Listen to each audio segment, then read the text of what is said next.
Hello students. अभी हम देख रहे हैं MCQ practice session on chapter 6 financing decisions leverage. ये वीडियो उसी वीडियो के कंटिन्यूशन में जो हमारा एग्जिस्टिंग सीरीज चल रहा है for MCQ practice sessions. Chapter 4 के लिए ऑलरेडी हमने कंप्लीट किया है, 5 के लिए कंप्लीट किया है एंड ये 6 के लिए कर रहे हैं। 1 2 3 थोड़े बहुत थ्योरेटिकल हैं, इसलिए बाद में कवर करेंगे। ठीक है।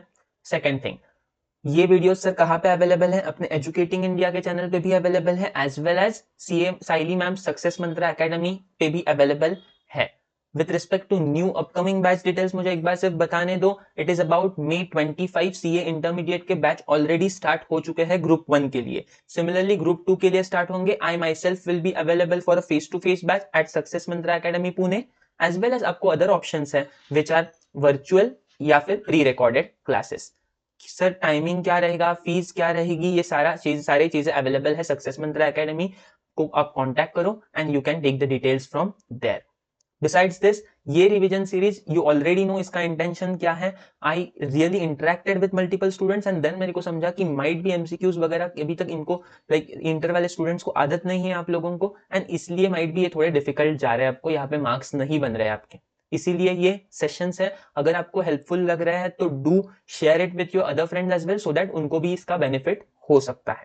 ठीक है। Now without wasting time, let us move quickly to see what chapter 6 is. First of all, normal usual pattern में करेंगे, हार्डली 2 मिनट चैप्टर का ओवरव्यू देंगे क्या क्या है, सो दैट वो सारे कंसेप्ट आप बैक ऑफ द माइंड बैठे when we solve these MCQs, and then MCQs को फटाफट मूव करेंगे। इस बार मैंने और एक चीज इंपॉर्टेंट वाली की है, जो यहाँ पे मैंने कुछ लिखा है। I will tell you what it is. ठीक है। एज ऑफ नाउ एक बार चैप्टर 6 देखते हैं। ये हमारे कोर रीडिंग्स का कोर रीडिंग्स है।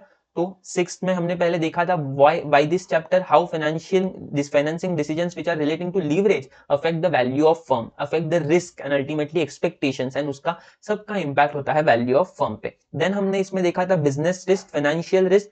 We had seen business risk is also known as like operating leverage से रिप्रेजेंट होता है, and financial risk is represented by financial leverage.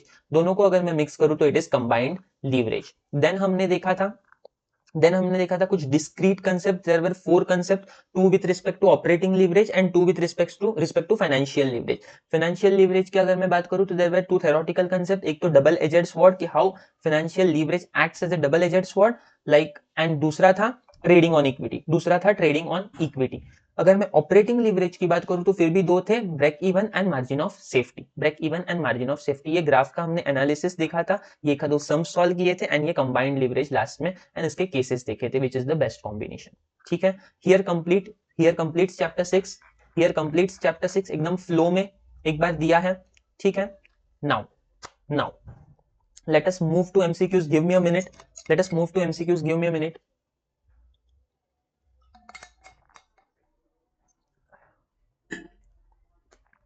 Okay, let us start. Question number 1, financial leverage. Now this time before moving ahead, मैंने ना आपके लिए overall मैंने जब ये MCQs पढ़े दैट टाइम क्या हुआ, आई गॉट टू नो कि like in this chapter at least, ये फर्स्ट ऑफ ऑल ये ICAI के मटेरियल से MCQs सारे हैं, इसमें कोई भी एक सेल्फ प्रिपेयर्ड नहीं है, everything is taken from ICAI board of studies का कंटेंट। तो ये ओवरऑल अगर मैं देखूं तो इन दिस चैप्टर 6 ये थोड़े इजी है, but so if you want कि आपको फास्ट फॉरवर्ड मोड में करना है, if you obviously only if you have comfort, आपको अगर कंफर्ट है कि नहीं मुझे MCQ सॉल्विंग आता है, MCQ मेरे गलत नहीं होते, अच्छा स्कोर मेरा होता है, तो ही this option is preferable. Otherwise मैं बोलूंगा एक 10-15 मिनट 20 मिनट ज्यादा लग जाएंगे, but do invest and then complete कर लो, सो दैट अभी हो जाएगा, बाद में नहीं होगा, फिर एक बार छोटा तो नहीं होता। सो बेटर है you take the decision. So I will say कि question number 4, 8, 13, 17 and 19 ये थोड़े बहुत मतलब एवरेज लगे, मतलब थोड़े एज कंपेयर्ड विद अदर्स थोड़े हायर लेवल पे है, अच्छे है, बेटर है, बट बाकी सब लाइक इजी है, you can tackle is what I feel. But still अगर आपको कॉन्फिडेंस नहीं है तो do watch entire video, no harm, थोड़ा स्पीड बढ़ा के देखो, बट देख लो। ठीक है ना। मूविंग अहेड, चलो अभी एक करते हैं। Question number 1, financial leverage is calculated as. Financial leverage guys क्या होता है, जाओ कोर रीडिंग्स में देखो। Financial leverage it is a relationship between EBIT and net earnings available to equity share holders, इन दोनों का रिलेशनशिप रहता है बेसिकली, राइट। अगर मैं फॉर्मूला के टर्म्स में बात करूं तो देखो EBIT into 1 minus T divided by EBIT minus interest into 1 minus T minus preference dividend, ये बेसिकली क्या है, equity earnings available to equity share holders, ये हमने ऑलरेडी देखा है। अगर मैं और सिंपल टर्म्स में बात करूं तो if you imagine a profitability statement, तो ईबीआईटी के ऊपर तक जो भी आइटम्स रहते हैं ईबीआईटी तक, those are operating leverage, those are operating leverage के रिलेटिंग रहते हैं, ऑपरेशंस के रिलेटिंग रहते हैं। उसके नीचे जो भी आइटम्स रहते हैं those are financial in nature, those are financial in nature and those represent financial leverage, right. तो अभी आप सारे ऑप्शंस देख लो, देखो ईबीआईटी बोला है, ईबीआईटी, ईबीआईटी का रिलेशन, ईबीआईटी का रिलेशन विद कंट्रीब्यूशन, ईबीआईटी का रिलेशन विद कंट्रीब्यूशन जो कि ऊपर आता है, sales minus variable cost. Sir बात क्वेश्चन क्या था, फाइनेंशियल लीवरेज, फाइनेंशियल लीवरेज मतलब नीचे वाला पार्ट सर।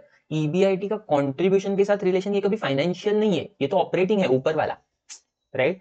थर्ड ऑप्शन देखो, ईबीआईटी का सेल्स के साथ relation, EBIT divided by sales, गलत गलत अगेन गलत सर, ऊपर वाला है तो फाइनेंशियल कैसे, दैट इज ऑपरेशनल ना गाइस, ठीक है। एंड फोर्थ वाला भी देखो, ईबीआईटी विद वेरिएबल कॉस्ट, पहले तो ऐसा कोई रेशियो नहीं है बट स्टिल अगर है भी तो भी वो ऑपरेशनल कहलाएगा, बिकॉज ऑपरेशन ईबीआईटी तक का है। उसके बाद वाला अगर कुछ रिलेशनशिप है जो कि ऑप्शन 2 में है, देखो EBIT divided by PBT, EBIT divided by PBT, मतलब ईबीआईटी में से इंटरेस्ट माइनस किया तो आया PBT, PBT profit before tax, tax उसके बाद माइनस होगा, उसके बाद डिविडेंड माइनस होगा एंड फिर earnings available to equity share holders आएगा, ठीक है। सो आइडियली अगर मैं फॉर्मूला देखूं फाइनेंशियल लीवरेज का, तो that is EBIT into 1 minus tax, तो यहाँ पे ईबीआईटी है सिर्फ, 1 माइनस टैक्स है नहीं, divided by earnings available to equity share holders, these are earnings available to equity share holders, ये वाले सारे earnings available to equity share holders है।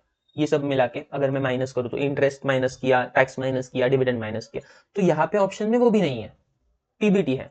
तो सर इसमें से कोई भी ऑप्शन नहीं, बट नहीं, इन दिस केस कोई भी ऑप्शन नहीं ऐसे मत बोलो। देखो जो पहले मतलब answer one, option 3 and option 4, ये अगर मैं डिस्कस करूं, they are completely unrelated. Financial leverage की बात चल रही है, ऑप्शन है ऑपरेटिंग लीवरेज वाले, तो वो तो कंप्लीटली रॉन्ग है। सो among the given options this second option is most appropriate because leverage का meaning हमने क्या देखा था, the power and generally हम terms power of a fixed cost, any fixed cost, it may be a fixed cost for operations या फिर fixed financial charge, that is interest and preference dividend, ठीक है। तो उसका, तो यहाँ पे देखो ना, EBIT माइनस इंटरेस्ट होता है एंड प्रॉफिट बिफोर टैक्स आता है। सो दो वेरिएबल जो हम कंपेयर कर रहे हैं, कौन से या फिर जो जिनका रेशियो निकाल रहे हैं, that is EBIT divided by profit before tax, उनके बीच में एक फिक्स्ड वेरिएबल है ना, एक फिक्स्ड कॉस्ट है ना, that is interest in this case, debentures पे इंटरेस्ट इन दिस केस है ना, so that is a financial leverage, that is a financial leverage because it is representing the power, the influence of that fixed charge. I know this formula is not exactly right, जो financial leverage का formula है वो ये है, I know that, but in context of the given options the most appropriate is this one. समझ में आ रही है बात, समझ में आ रही है बात, ठीक है। तो don't get confuse, contribution upon EBIT ये ऑपरेटिंग लीवरेज का फॉर्मूला है, कंट्रीब्यूशन अपॉन ईबीआईटी, तो यहाँ पे ईबीआईटी अपॉन कंट्रीब्यूशन है। अगर यहाँ पे कंट्रीब्यूशन अपॉन ईबीआईटी भी होता तो गलती से जल्दी में वो टिक करके आते, बिकॉज वो सुना लग रहा है, ईबीआईटी डिवाइडेड बाय पीबीटी, ये कभी सुना नहीं है sir, EBIT into 1 minus T divided by earnings available to equity share holders, ये सुना है हमने, ये ईबीआईटी अपॉन पीबीटी कभी सुना नहीं है, तो ये नहीं हो सकता। हाँ सर कंट्रीब्यूशन अपॉन ईबीआईटी, ये first option contribution upon EBIT अगर होता तो हाँ ये सर सुना लग रहा है, भाई वो सुना है बट वो ऑपरेटिंग लीवरेज के लिए है, समझा। डोंट गेट कंफ्यूज, जस्ट सुना है इसलिए टिक मत करके आओ, थोड़ा अदर ऑप्शंस पे भी स्ट्रेस दो, ठीक है। So I am again telling this is not the most accurate answer, but in context of the given option this is the best option anyone should select, ठीक है। मूविंग अहेड हम सारे questions करेंगे, जिनको fast forward करना है वो ये सारे, ये जहां पे हाईलाइटेड है वो क्वेश्चंस करे आगे जाके, ठीक है। Operating leverage is calculated as, सीधा फॉर्मूला है operating leverage, it is a relationship between EBIT and your contribution, EBIT and contribution, right, sales का पहले वाला पार्ट पीएनएल का, राइट। सो ईबीआईटी और कंट्रीब्यूशन अपॉन ईबीआईटी अभी देखा हमने, ये कंट्रीब्यूशन अपॉन ईबीआईटी वही फॉर्मूला है, ठीक है। आई होप ये फॉर्मूला है, तो सीधे आगे बढ़ते हैं। The cash required during, question number 3, a cash required during a specific period to meet interest expense and principal payments is referred to as, interest payment करना है, डेट लेके रखा है, इंटरेस्ट पेमेंट करना है, उसके प्रिंसिपल्स देने, मतलब इंस्टॉलमेंट देने, बेसिकली प्रिंसिपल प्लस इंटरेस्ट, इस cash required, what ever the cash is required, उसको क्या बोलते हैं? उसको बोलते हैं डेट सर्विस बर्डन। ये आपने सुना नहीं होगा शायद से इस चैप्टर में, बट हवेवर मैं याद दिला दूं आपको, there is your chapter ratio वाला, फाइनेंशियल रेशो वाला जो आपका चैप्टर है, उसमें एक रेशो है debt service coverage ratio. Debt service coverage ratio क्या निकालते हैं उसमें? हम निकालते हैं basically what are the funds, how many times the funds are available for covering my debt service. Debt का सर्विस क्या रहता है? एक तो इंटरेस्ट उनको देते हैं और एक तो प्रिंसिपल रिपे करते हैं। तो servicing a debt, servicing any obligation is क्या basically what the payments we are making them is that. So वो इंस्टॉलमेंट पे करना एवरी मंथ, ईएमआईज वगैरह ये पेमेंट करना is or that obligation which is known as debt service obligation. Debt को service करने के लिए जो ऑब्लिगेशन है, बर्डन है वो, ठीक है। टू बी ऑनेस्ट नाम से सेल्फ एक्सप्लेनेटरी है, but let us still focus on some other what we say aspects, other options, ठीक है। हार्ड एंड स्ट्रिक्ट नहीं है, माइट बी कि आपको पता भी नहीं रहता तो भी एग्जाम में जाके बैठ के आप you can solve it, maybe you would have take this correct option, ठीक है। बट स्टिल नाउ एज वो आया है सम, तो एक बार अदर ऑप्शन पे स्ट्रेस करते हैं थोड़ा। डेट कैपेसिटी नहीं, कैपेसिटी का तो बात ही नहीं आता, बर्डन है ये, ऑब्लिगेशन है ये, तो कैपेसिटी की मैं करूंगा नहीं। एडिक्वेसी कैपेसिटी फिर से करूंगा नहीं। फिक्स चार्ज बर्डन नहीं। देखो फिक्स चार्ज इज इंटरेस्ट, मेरे को सिर्फ इंटरेस्ट बोला है क्या? देखो ना, to meet interest expense and the principal payments as well, interest plus principal, तो that is known as total debt service हो गया ये, पूरा का पूरा डेट सर्विस। ये फिक्स चार्ज का बर्डन मतलब सिर्फ इंटरेस्ट का बर्डन, ठीक है। समझ में आ रहा है? आई होप क्लियर है आपको, ठीक है। Let us move ahead. Calculator लेके बैठा हूं मैं, कैलकुलेटर लेके बैठा हूं। A firm has sales of 75 lakhs, question number 4 चल रहा है। Firm has sales of 75 lakhs, variable cost of 42 lakhs, variable cost of 42 lakhs and fixed cost of 6 lakhs. It has debt of 45 lakhs at 9% and equity of 55 lakhs. सारे details देके रखे हैं। Does it have favorable financial leverage? अच्छा, main question ये है, does it have a favorable financial leverage? First of all बात चल रही है फाइनेंशियल लीवरेज की, मतलब नीचे वाला पोर्शन ऑफ द पीएनएल, ठीक है। फाइनेंशियल लीवरेज पॉजिटिव है, ये हम कब बोलते हैं गाइस? कल मैंने बताया था आपको, जब हमने रिवीजन सेशन किया तभी भी बताया, एंड एज वेल एज जब हमने मेन रीडिंग्स की तभी भी बताया। फाइनेंशियल लीवरेज हम कब बोलते हैं? फाइनेंशियल लीवरेज फेवरेबल है, ये कब बोलते हैं? फाइनेंशियल लीवरेज मतलब क्या? डेट बराबर ना, डेट का पावर। सो डेट उठाया, ये कब बेनिफिशियल रहेगा? कल भी हमने देखा था डबल एजेड स्वॉर्ड में, डेट उठाना जितना अच्छा है उतना ही बुरा है। अच्छा कब है? फेवरेबल कब है? वही बात चल रही है। फेवरेबल लीवरेज कब है? जब जब तुम जिस रेट पे डेट उठा रहे हो उससे ज्यादा उस पैसे पे कमा रहे हो। दैट इज, अगर मैं टेक्निकल टर्म्स में बात करूं तो your return on investment is higher than your cost of debt, is higher than your cost of debt. ध्यान से सुनो, तभी मैं बोलूंगा फाइनेंशियल लीवरेज पॉजिटिव है, नहीं तो नुकसान हो गया ना। मुझे कोर रीडिंग्स में दिखाता हूं आपको, ये देखो, ये हमने किया था financial leverage.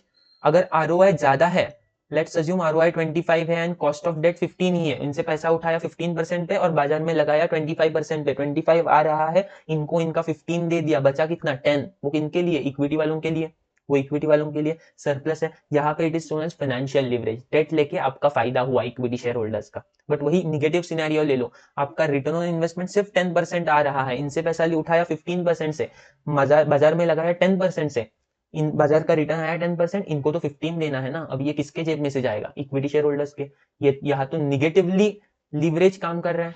Leverage should have benefited equity share holders, यहाँ पे बेनिफिट तो नहीं किया।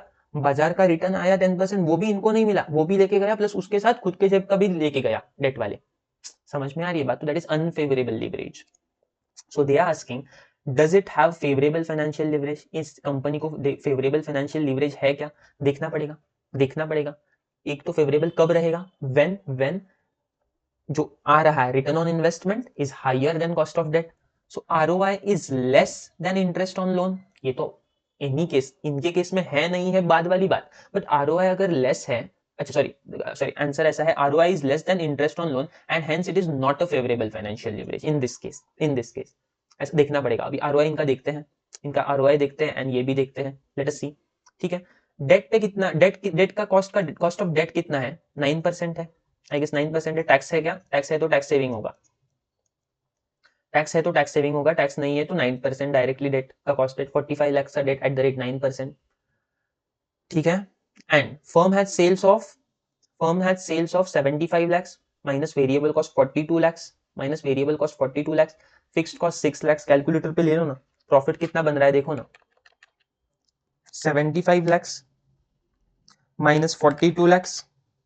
चलो एक काम करता हूँ, नीचे आ जाता हूँ डायरेक्टली, देखो 75 लाख माइनस 42 लाख, क्या था 42 lakh variable cost, minus fixed cost करूंगा 6 लाख का, तो बचा कितना 27 लाख बचा, 27 लाख बचा, 27 lakh is my operating profit, sales minus variable cost minus fixed cost किया तो 27 लाख बचा, जो कि ऑपरेटिंग प्रॉफिट है। ऑपरेटिंग प्रॉफिट पे मैं टोटल इन्वेस्टमेंट कितना है, जब तब जाके इतना प्रॉफिट आया, टोटल इन्वेस्टमेंट है मेरा 45 lakh plus 55 lakh, equity plus debt में दोनों देखूंगा, बरोबर ना, पैसा तो दोनों का लगाया ही ना, ये जो ऑपरेटिंग प्रॉफिट है वो दोनों में बटेगा ना, टैक्स कुछ है नहीं, टैक्स कुछ है नहीं, तो 55 45 टोटल 1 करोड़ हो गया, 1 करोड़ हो गया, 100 लाख में मानता हूँ, तो टोटल मेरे को कितना आया 27 लाख रिटर्न आया मुझे, 27 लाख का प्रॉफिट बना मेरा on investment of 100 lakh, percentage terms में कैलकुलेट करूँ तो 27% आया, ये 27% आया। सो मैं कमा कितना रहा हूँ गाइस, रिटर्न ऑन इन्वेस्टमेंट कितना है मेरा 27%, जितना भी पैसा बाजार में लगा रहा हूँ उस पर 27% में कमा पा रहा हूँ, ठीक है, अच्छी बात है। इनको कितना देना है डेट वालों को, उनके फंड्स पे ऑब्वियसली,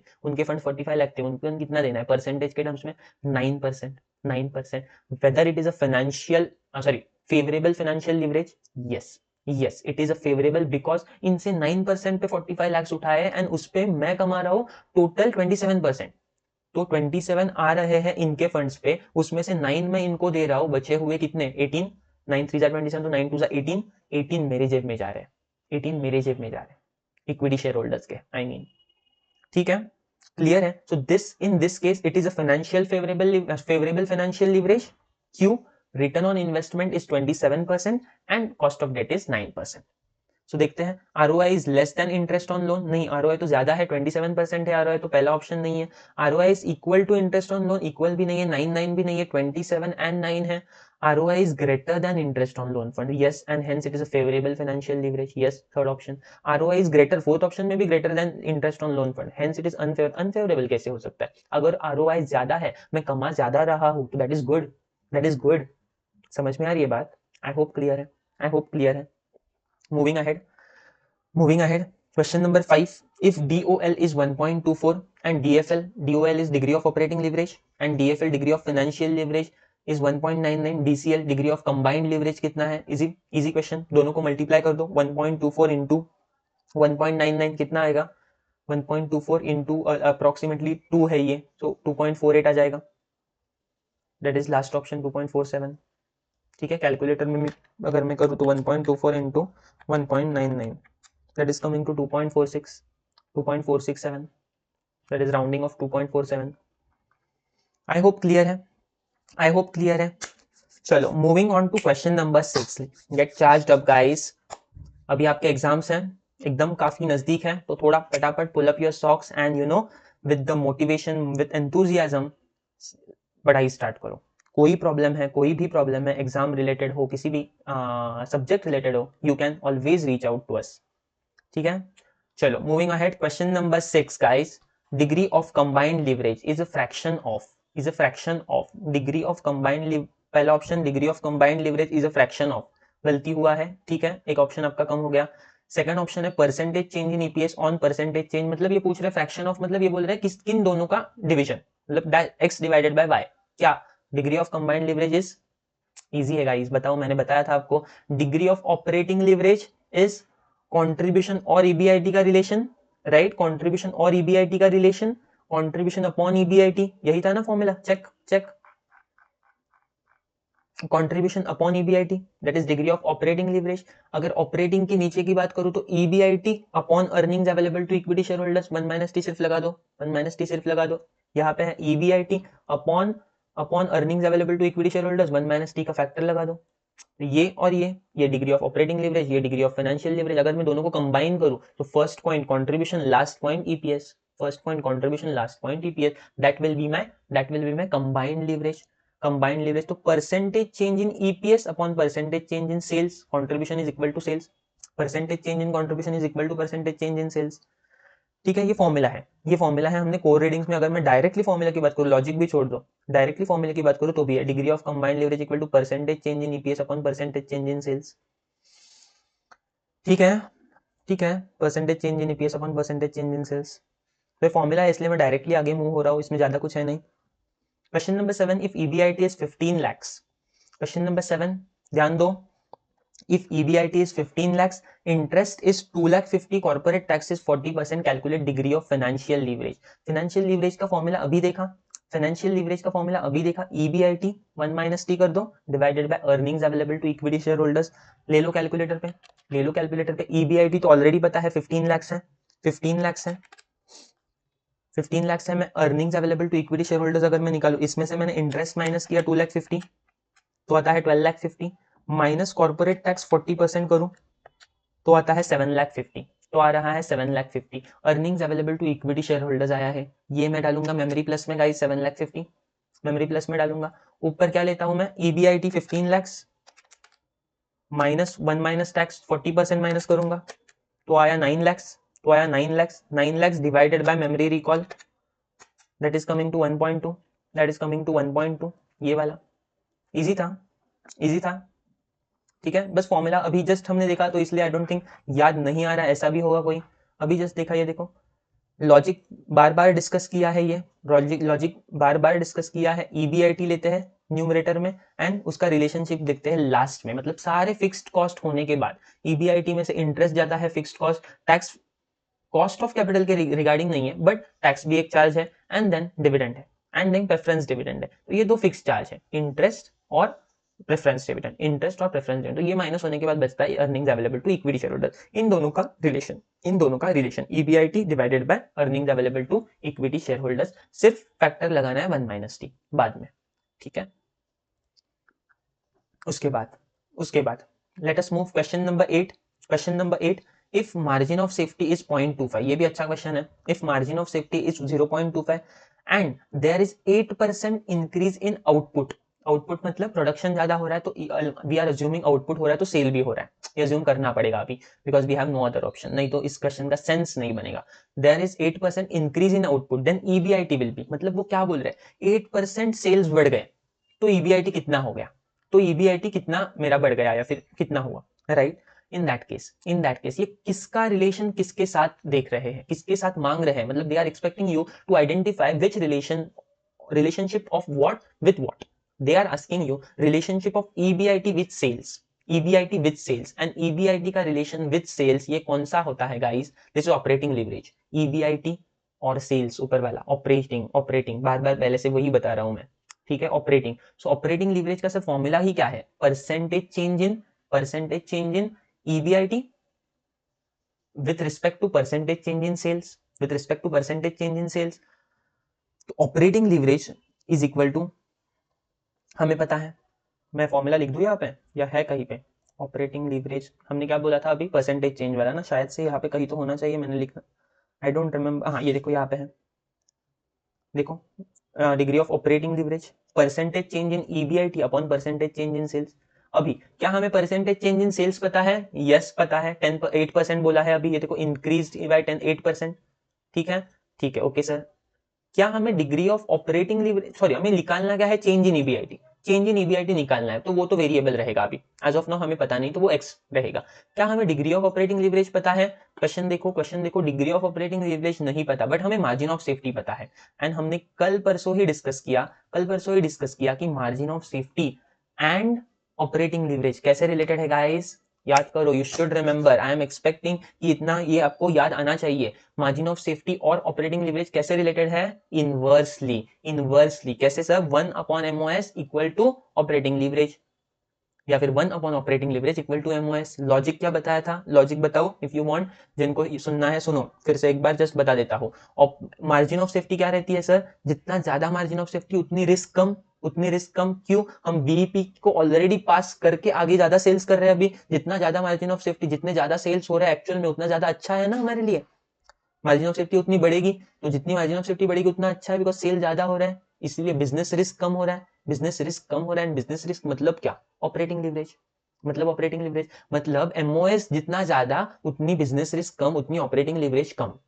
सो MOS जितना ज्यादा उतना ऑपरेटिंग लीवरेज कम, so they are inversely related. MOS is equal to 1 upon operating leverage, ठीक है। तो अभी MOS पता है हमको, क्या ऑपरेटिंग लीवरेज निकाल सकते हो, यस, कितना है एमओएस 0.25, 1 डिवाइडेड बाय 0.25 करूं मैं, 1 divided by MOS 1 divided by 0.25 तो आता कितना है 4, that is my operating leverage, that is my operating leverage. And अगर वो ऑपरेटिंग लीवरेज को मैं इस फॉर्मूले में डाल दूं, degree of operating leverage 4 is equal to percentage change in EBIT x मानता हूं divided by percentage change in sales 8% already बोला है, तो 4 is equal to x divided by 8%, x divided by 8%। यहाँ पे अगर मैं मल्टीप्लाई करूं तो 8 डिनोमिनेटर का यहाँ पे आ जाएगा, 8 4 जा 32, 32%, 32% से मेरा that would be change in x जो था, चेंज इन ईबीआईटी। तो increase in EBIT will be 32%, 32%। Decrease नहीं होगा ये, डिक्रीज नहीं होगा ये, इंक्रीज होगा।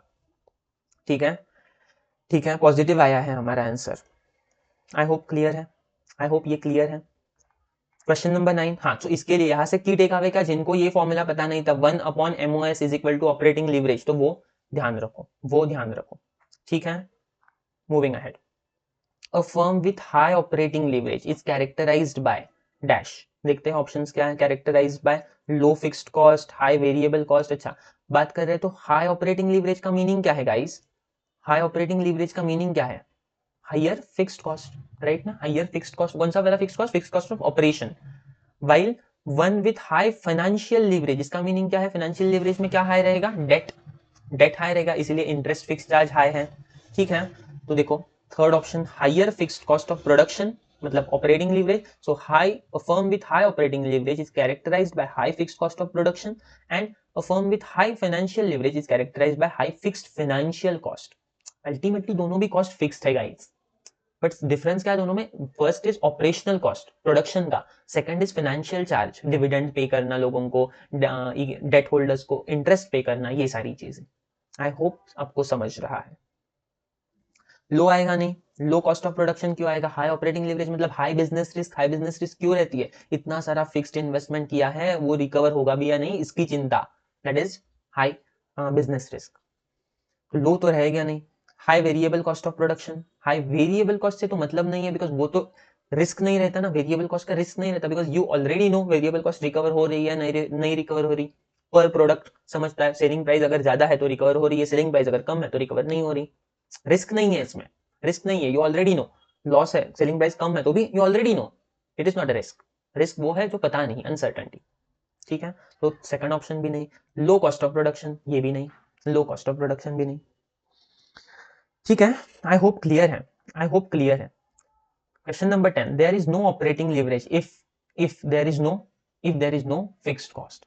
फिक्स्ड कॉस्ट नहीं रहेगी तो ऑपरेटिंग लिवरेज नहीं है। अगर वेरी स्पेसिफिक बोलूं तो fixed production cost, fixed operational cost, या फिर, बट ठीक है, एनीवेज ऑप्शन फिक्स्ड कॉस्ट है। अगर कॉस्ट ही नहीं है तो लीवरेज क्या, किसका लीवरेज? लीवरेज पावर, किसकी पावर? ठीक है, ये बार बार कंसेप्ट जब मैंने पढ़ाया है, बार बार ये रिपीट किया है, रिवीजन में भी बार बार रिपीट किया है। ठीक है, then question number 11, there is no operating leverage if there is no, again same ही क्वेश्चन है, there is no operating leverage, same ही क्वेश्चन है। If there is no fixed cost then there is no operating leverage, if there is no fixed financial cost then there is no financial leverage, if there is no what we say interest payment only then there is no fixed financial cost, sorry no, like assuming कि दूसरा कोई cost है नहीं, तो अगर interest नहीं है तो financial leverage नहीं है। ठीक है, I hope clear है। if there is no sales, if there is no sales, fixed cost है, if there is no sales then financial leverage would be zero, zero, you can't say there is no financial leverage, financial leverage is zero। ठीक है, sorry I'm saying operating leverage, sorry operating leverage is zero। Which of the following indicates business risk? business risk कौन दिखाता है? Operating leverage, operating leverage quite straight forward, ये हमने कल भी देखा और यहाँ पे भी कहीं तो मिलेगा आपको। ये देखो operating leverage, it is relationship of sales and business risk, indicates business risk. ठीक है, moving ahead. Question number 13, if degree of financial leverage is 3 and there is 15% increase in EPS then EBIT बताओ। Very easy, very easy. अगर logic पता है, what is degree of financial leverage? Financial leverage is नीचे वाला, relationship of EPS और EBIT and EBIT, sorry EPS and EBIT, right? So what is the change in EPS for every single percentage change in EBIT? EBIT मतलब EBIT में थोड़ा सा बड़ा, 1% से बड़ा, तो ईपीएस पे कितना इंपैक्ट आ रहा है? इसी का relation is financial leverage. Formula, अगर फॉर्मूला के टर्म्स में अगर मैं बात करूं तो फॉर्मूला इज अगेन यहाँ पे है DFL is equal to percentage change in EPS upon percentage change in EBIT।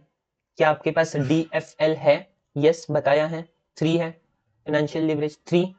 3 equals to, formula में डालो, percentage change in EPS। Percentage change in EPS पता है आपको? नहीं, एक्स वही तो पूछा है ना, परसेंटेज चेंज इन EPS पूछा है, तो x, sorry, and there is 15% increase in EPS, sorry 15% EPS का चेंज दिया है, so 15% 3 is equal to 15% divided by percentage change in EBIT x पता नहीं है अभी, so 3 is equal to 15 by x is equal to 15 by 3 that is 5% आ जाएगा ये, सो इंक्रीज बाय 5%।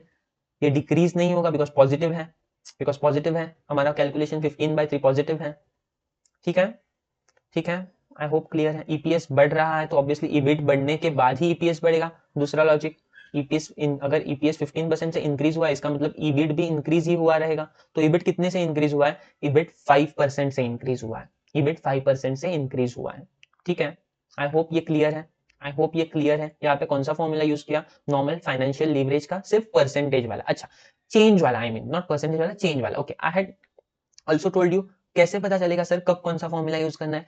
जनरली जब जब दो सीरीज होंगे आपके पास या फिर दो डेटा सेट्स होंगे, लाइक चेंज होने के पहले ये था या फिर चेंज होने के बाद ये है, फाइनेंशियल लीवरेज, या फिर EBIT इतना था पहले इतना है, या फिर EPS इतना था पहले इतना है, या फिर कंट्रीब्यूशन या फिर सेल्स पहले इतने थे बाद में 10% से बढ़े, मतलब आइदर दो डेटा सेट्स है या फिर दोनों में जो इंक्रीज डिक्रीज है वो दिया है।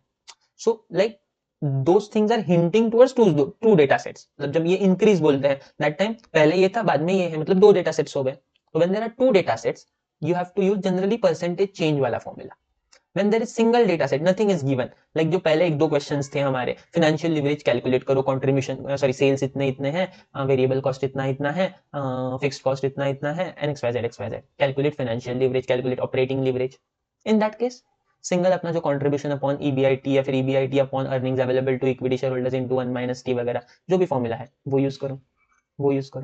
ठीक है, आई होप क्लियर है, आई होप क्लियर है। Question number 14, from the following information calculate combined leverage. Combined leverage निकालना है, कंबाइंड लीवरेज क्या होगा?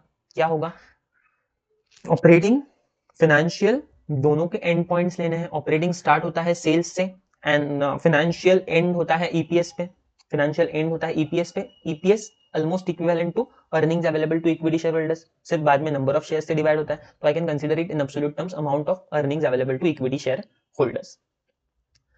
Can I calculate this with given data? Yes, sales दिया है, वेरिएबल कॉस्ट दिया है, फिक्स कॉस्ट दिया है, बोरोइंग्स दिया है, और क्या चाहिए? कैलकुलेटर ले लो। क्या करेंगे? पहले क्या निकालेंगे? Earnings available to equity share holders निकालते हैं, earnings available to equity share holders divided by contribution करते हैं, सॉरी उल्टा बोला मैंने शायद, contribution upon earnings available to equity share holders आ जाएगा। अल्टीमेटली इन दोनों का मल्टीप्लिकेशन है, DOL एंड DFL। ठीक है, ले लो कैलकुलेटर पे।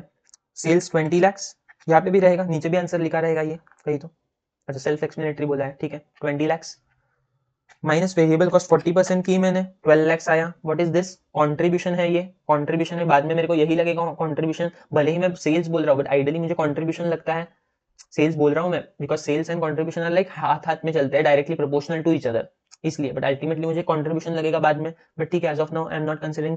कंट्रीब्यूशन है, उसमें से फिक्स्ड कॉस्ट हटा दी 10 lakhs की, 2 lakhs बचे मेरे पास, 2 lakhs बचे, दिस इज माय EBIT। इसमें से फिक्स्ड इंटरेस्ट पेमेंट माइनस किया, कितना है इंटरेस्ट पेमेंट? 10 lakhs पे 8%, 10 lakhs पे 8% कितना आता है गाइस? 80,000 आता है, माइनस किया 80,000, बचा 1,20,000। कोई टैक्स फिक्स है? कोई नहीं है। कुछ बताया है क्या क्वेश्चन में? नहीं बताया, ऊपर भी नहीं है, टैक्स वगैरह नहीं है। क्या हमारे पास प्रेफरेंस डिविडेंड है? नहीं, प्रेफरेंस डिविडेंड भी नहीं है। तो this itself becomes the earnings available to equity share holders,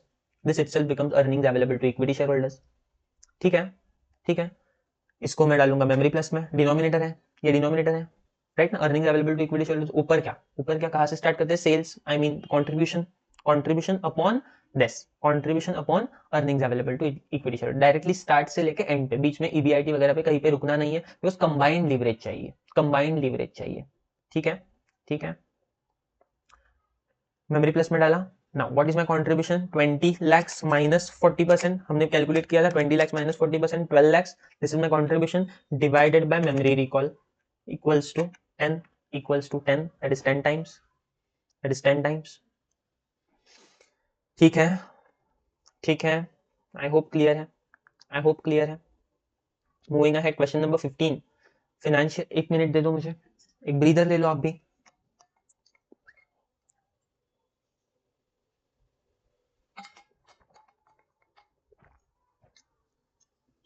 last 5 questions.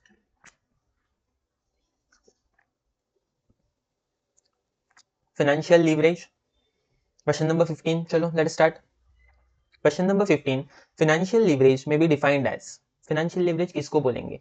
Use of funds, options पढ़ते हैं, use of funds with a product cost in order to increase EPS. देखो मैंने पहले ही बोला था leverage is used of anything which is like fixed right. तो यहाँ पे बोल रहे use of funds with a product cost, product cost क्यों? विद अ फिक्स्ड कॉस्ट होना चाहिए राइट। किसकी बात करें? फाइनेंशियल लीवरेज की। तो ये जनरली डेट के बारे में बात कर रहे हैं। तो debt is like a fixed cost ना, फिक्स्ड कॉस्ट का यूज करना इज फाइनेंशियल लीवरेज राइट। तो प्रोडक्ट कॉस्ट तो वेरिएबल कॉस्ट रहता है, उसका कोई रिलेवेंस नहीं है। Use of funds with a contribution cost, ये कौन सी कॉस्ट रहती है? कंट्रीब्यूशन कॉस्ट, ऐसी कोई कॉस्ट नहीं रहती ना कंट्रीब्यूशन कॉस्ट। तो ये भी ऐसे ही ऑप्शन दिया है, बनाया है। थर्ड देखो, use of funds with a fixed cost in order to increase EPS, yes this is right. तो हम वही करते हैं। ईपीएस मतलब इक्विटी शेयर्स के अर्निंग्स बढ़ाए जा सके, इसीलिए तो इनसे 15% में लेते हैं, मार्केट में 25 कमाते हैं, जो डिफरेंशियल 10 है वो जाता है इनके जेब में, 25 आने के बाद 15 इनको देते हैं, बचा हुआ 10 इनके जेब में जाता है इक्विटी शेयर होल्डर्स के, राइट ना। तो वही है, we use financial leverage for the same thing, we use debt for the same thing, ठीक है।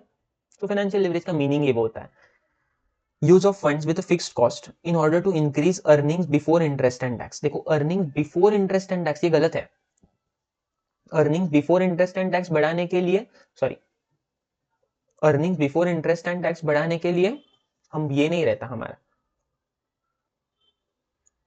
Earnings before interest and tax के बाद में आता है फाइनेंशियल लीवरेज। अगर ये ऑपरेटिंग लीवरेज बोला रहता ना तो I would have said use of fixed costs, use of funds नहीं, अभी फंड्स नहीं लेते हम फिक्स्ड कॉस्ट में, फिक्स्ड कॉस्ट हम एम्प्लॉय करते हैं directly, fixed cost fix expenditure like rent right या फिर मशीनरी बोलो, ये XYZ जो भी फिक्स्ड कॉस्ट है मेरे, तो एम्प्लॉइंग फिक्स्ड कॉस्ट या फिर यूजिंग मतलब like incurring those fixed expenditure for increase in EBIT, तो that would be operating leverage, तो that would be operating leverage। अभी बात चल रही है फाइनेंशियल लीवरेज की, EBIT तो ऑलरेडी कमा चुके हैं हम, उसके बाद वाली बात चल रही है इंक्रीजिंग EPS, लास्ट वाला आइटम EPS, ठीक है, with the use of fixed funds। Moving ahead, question number 16, question number 16, a firm has degree of operating leverage of 4.5 at Q units, मतलब शायद से एक फर्म है जो Q मतलब Q amount of unit sale कर रही है, नंबर ऑफ यूनिट्स, एंड उसका डिग्री ऑफ ऑपरेटिंग लिवरेज है 4.5। What does this tell you about the firm? अच्छा ये फर्म के बारे में क्या बोल रहा है, इसके लिए ऑप्शंस पढ़ने पड़ेंगे, इसके लिए ऑप्शंस पढ़ने पड़ेंगे। If sales rise by 4.5% then EBIT will rise by 1%। अच्छा मतलब ये पूछ रहा है कि बेसिकली अगर डिग्री ऑफ ऑपरेटिंग लिवरेज 4.5 है तो इसका मीनिंग क्या है, इसका मीनिंग क्या है? ऑप्शन देखो, सेल्स राइज बाय ये कौन से फॉर्मूले दर्शा रहा है? चेंज वाला, परसेंटेज चेंज वाला, बिकॉज दो डिफरेंट डेटा सीरीज मिल रहे हैं हमसे, rise by before rising and after rising, ठीक है। सो परसेंटेज चेंज वाला, तो डिग्री ऑफ ऑपरेटिंग लीवरेज का परसेंटेज चेंज वाला फॉर्मूला क्या है गाइस? क्या है? Degree of operating leverage is equal to percentage change in EBIT for every single percent divided by every single percentage change of contribution या फिर sales, वही था फॉर्मूला। देखो डिग्री ऑफ ऑपरेटिंग लीवरेज थोड़ा रब कर देता हूं, डिग्री ऑफ ऑपरेटिंग लीवरेज ये रहा, इस percentage change in EBIT upon percentage change in sales, तो 4 is equal to percentage change in EBIT upon percentage change in sales, मतलब for every single percent change in sales, मतलब मेरा sales 1% से बढ़ा तो मेरा EBIT कितने परसेंट से बढ़ेगा, यही तो लिखा था operating leverage, degree of operating leverage. तो यहाँ पे degree of operating leverage already 4.5 निकाला हुआ है इन्होंने। तो what does that mean? It means कि मेरा सेल्स अगर 1% से चेंज हुआ तो मेरा EBIT चेंजेस बाय 4.5%। तो ये ऑप्शन देखो, इफ सेल्स राइज बाय 4.5%। अच्छा ये भी एक अच्छी बात है, ये भी कर सकते हैं ये इंस्टीट्यूट। अभी ये सॉल्व करो, मैं बताता हूं। If sales rise by 4.5% EBIT will rise by 1%. नहीं नहीं नहीं नहीं, उल्टा. If sales rise by 1%, EBIT will rise by 4.5%. Right? तो ये option is wrong. If EBIT rise by 4.5%, then EPS will rise by 1%. देखो EBIT और EPS की बात में जाना ही नहीं है, वो फाइनेंशियल है, बात चल रही है ऑपरेटिंग की. समझ में आ रहा है? तो ऐसे आप क्लैरिफाई कर सकते हो खुद को कि कौन सा ऑप्शन गलत है, कौन सा ऑप्शन रॉन्ग है. ये क्लैरिटी, हाँ, या ये क्लैरिटी आपको नहीं आती, इसलिए MCQs गलत हो जाते हैं. समझा? You get confuse. नीचे क्यों जाना है ना, पहले ही आउट ऑफ स्कोप कर दो ना, तो वहां पे देख माइंड आपका जाना ही नहीं चाहिए. तो जो बचा है उस पे फोकस हो जाएगा, कंफ्यूजन नहीं होगा. ठीक है, तो ये ऑप्शन वैसे भी कट है. अगेन EBIT और EPS का रिलेशन बताया है, नहीं चाहिए मुझे, फाइनेंशियल लीवरेज में घुसना ही नहीं है, बात चल रही है डिग्री ऑफ ऑपरेटिंग लीवरेज की. ठीक है, next. If sales rise by 1%, then EBIT will rise by 4.5%. Yes, perfect. If sales rise by 1%, then EBIT will rise by 4.5%. This is the right answer. Because for every single percent change in sales, degree of operating leverage is 4.5. That means my change in EBIT is 4.5%. Is 4.5%. ठीक है, अभी यहाँ पे ना एक मतलब एक very silly mistake है, वेरी सिली मिस्टेक है. मैं बताता हूँ कैसे कर सकते हो आप. ऑप्शन अज्यूम करो, ऑप्शन अज्यूम करो, ये दिया है, ये दिया है, ये थर्ड नहीं दिया, ये थर्ड नहीं दिया, थर्ड के जगह पे दिया है, थर्ड के जगह पे दिया है नन, नन एन लिखा है सिर्फ, या फिर if you want none of the above, ये ऑप्शन दिया है. अज्यूम करके चलो, ये कंप्लीट दूसरा क्वेश्चन है, ये कंप्लीट दूसरा क्वेश्चन है. दूसरा इन द सेंस मतलब पहला वाला जो गया वो राइट है, इसका इसी का आंसर यही है, फोर्थ वाला. अभी अज्यूम करके चलो, अज्यूम करके चलो, नया क्वेश्चन बना रहा हूँ. ये दिया है, ये दिया है, नन ऑफ द अबव दिया है, एंड एक और एक ऑप्शन है, चार ऑप्शन रहते हैं ना, तो नन ऑफ द अबव समझो लास्ट को दिया है, एंड ये ऊपर वाला दिया है. तो यहाँ पे दिया है if sales rise by, if sales rise by यहाँ पे दिया है 4.5%. if sales rise by 4.5%, तो EBIT will rise by, यहाँ पे दिया है 20.25%, 20.25%. समझा? समझा मैंने क्या किया? आई होप आपको समझा होगा इमीडिएटली. मैंने क्या किया, सिर्फ ये देखो, आप ये गलत कर दोगे, मतलब ये बोलोगे, आप बोलोगे ये नहीं है. If sales rise by 4.5%, then EBIT will rise by 1%. नहीं, उल्टा चाहिए हमें. ये तो आपको अभी माइंड में है, आपके माइंड में आप ऐसा ऑप्शन ढूंढ रहे हो कि जहां पे सेल्स 1% चेंज होता है एंड उसके वजह से EBIT 4.5% राइज होता है. ठीक है, तो अभी पहला तो नहीं है, आपको समझा. EBIT will rise by 4.5% and EPS देखोगे आप, तो EPS आप बोलोगे नहीं, ये तो फाइनेंशियल लीवरेज सर ने बताया था, तो ये तो देखना नहीं है. ठीक है, देखना नहीं. थर्ड ऑप्शन आप देखोगे, if sales rise by 4.5%, then EBIT will rise by 20. आप बोलोगे नहीं नहीं, सेल्स राइज बाय 4.5% है ही नहीं, सेल्स राइज बाय 1% है, सेल्स राइज बाय 1% है. राइट, आप ऐसे मत करो, बिकॉज सेल्स राइज बाय 1% तब EBIT 4.5%. अगर सेल्स 4.5% राइज किया तो EBIT कितना होगा, 4.5 into 4.5, that is 20.5, that is 20.5. समझ में आ रही बात? सिर्फ मैंने नंबर्स थोड़े छेड़छाड़ किए, इंटू सबको 4.5 किया, 1% को बनाया 4.5%. 1% को मैं ऐसा भी बना सकता था, ऐसा भी ऑप्शन हो सकता था, एक आध ऑप्शन ऐसे भी हो सकता था. Let's assume sales rise by 5%, then EBIT will rise by कितना, 5 इंटू 4.5, 22.5. ऐसा भी एक आध ऑप्शन हो सकता था. सारे आंसर सेम ही है, ये सारे आंसर सेम ही है. 1% एंड 4.5, 4.5 एंड 20.25, 5 एंड 22.5 सबको डिवाइड करोगे तो 4.5 आएगा. देखो 4.5 divided by 1, 4.5, 20.25 divided by 4.5, 4.5, 22.5 divided by 5, 4.5. What I mean to say, ये सिर्फ आपको दिखाने के लिए गुमराह किया आपको. आप नन ऑफ द अबव मत करके आना, आप नन ऑफ द अबव मत करके आना. जिनको ये बात बोली वो समझे है तो समझ लो, जिनको नहीं समझी छोड़ दो, कुछ नहीं. ठीक है, आपका कंसेप्ट क्लियर है, आपका कंसेप्ट क्लियर है. कंसेप्ट की बात नहीं चल रही थी, ये जो भी बात चल रही थी वो just you know what we say, आपके माइंड को डाइवर्ट करना, इसकी बात चल रही थी. And I was showing that, giving example of that. ठीक है, again moving ahead, question number 17. Question number 17. Operating leverage is 7. Financial leverage is 2.285.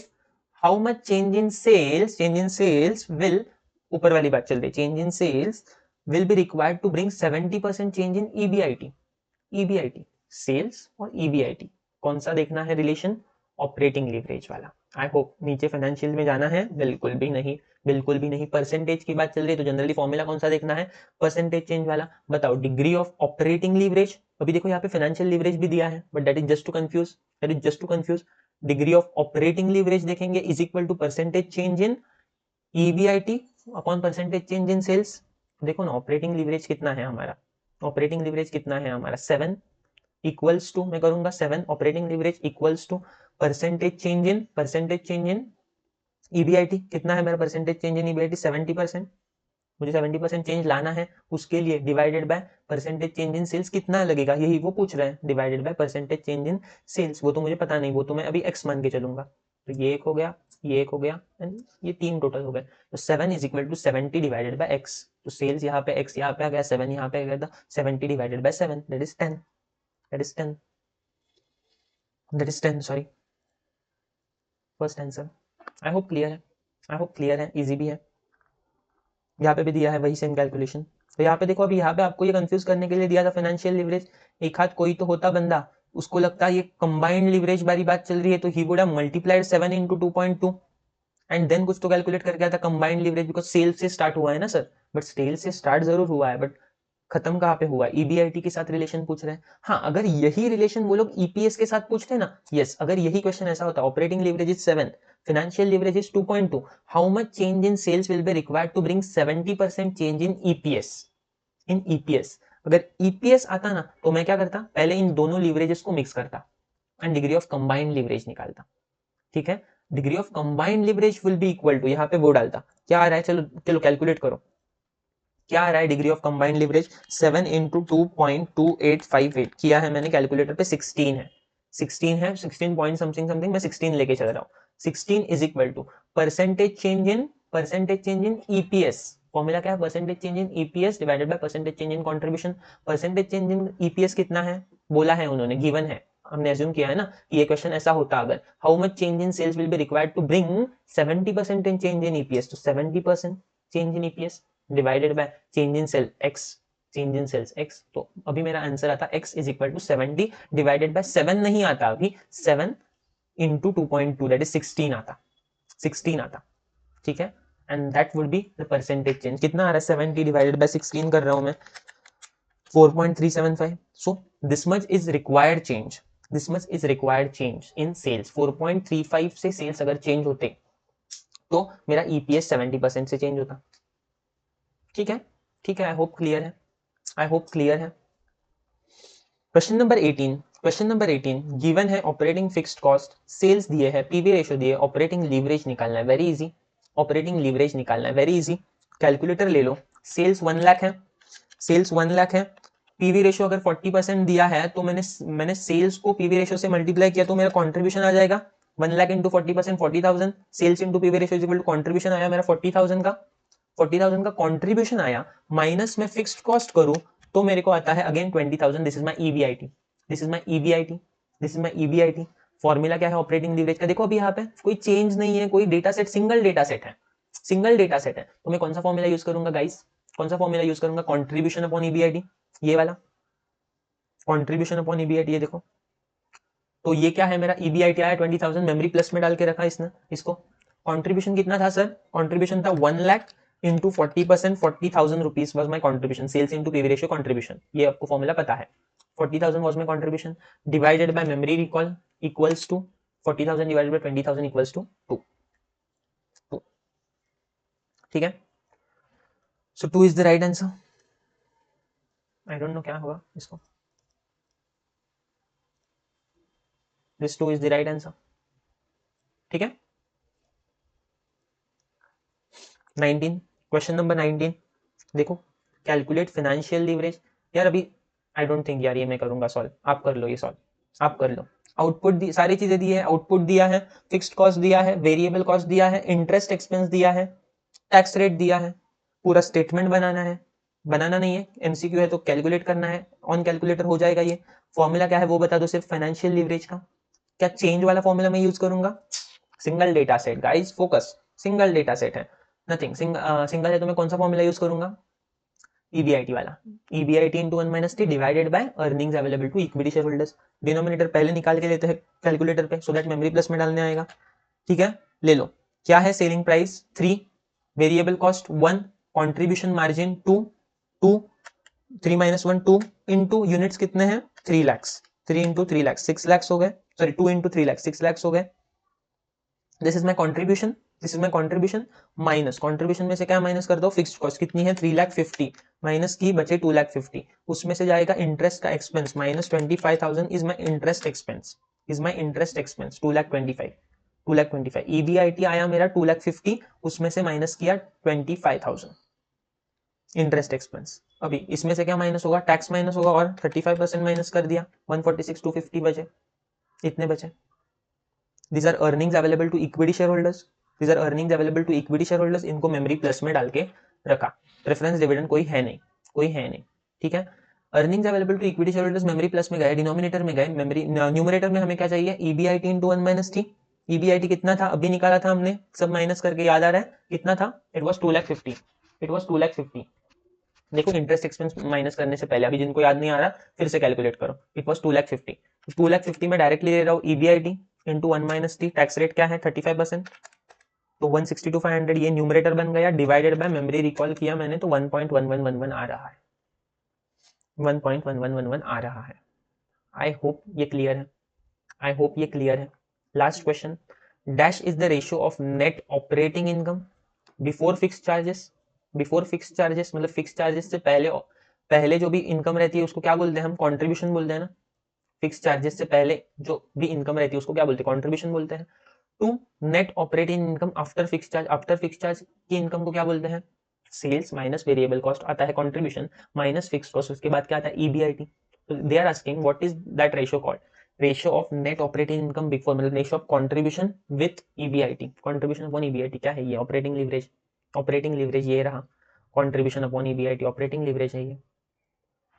ठीक है, आई होप क्लियर है, आई होप क्लियर है। कुछ क्वेश्चंस अच्छे थे, कुछ क्वेश्चंस अच्छे थे, यहाँ पे जो हमने थोड़ा बहुत मॉडिफाई करके देखा है एंड बताया मैंने आपको कैसे आप मिस्टेक कर सकते हो, वो एक था अच्छा। यहाँ पे एक हमने कहीं तो एक क्वेश्चन में MOS मार्जिन ऑफ सेफ्टी से ऑपरेटिंग लीवरेज कैसे निकालने का 1 डिवाइडेड बाय करके, अगर वो पता रहेगा आपको तो आप ये क्वेश्चन सॉल्व कर सकते हो, ऐसा वाला ये क्वेश्चन नंबर 8, ये क्वेश्चन नंबर 8। तो this was a key takeaway from this question, from this question.